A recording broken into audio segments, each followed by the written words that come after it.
sa labahan. Ganto kapag kami ay naglalaban ng malalaking mga kumot kasi hindi kasya sa loob ng apartment namin yung washer at dryer namin. Kaya pupunta kami dito para mag-wash.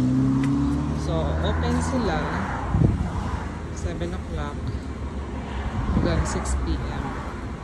Tapos, weekend, mas mahabang oras. Tapos, meron silang ganyan. May mga vending machine. Ito yung mga washer nila. Ayan.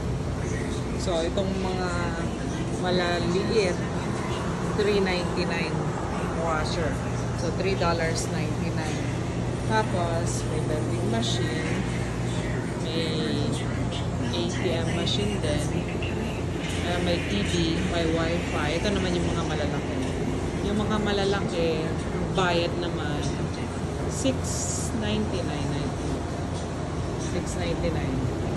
So, yan yung malalaki. Tapos, meron silang machine dito. Itong machine nila, so, kukuha ka ng card. May bayad na $1. So, yan ang kanila. Patakaran. Malinis naman dito. Tapos, dito naman ang iba pa na machine nila. Ayan, yung tiklukan. Tapos, ito naman yung mga dryer nila. Ayan ang mga dryer nila. So, ang dryer naman nila, ang bayad 35 cents.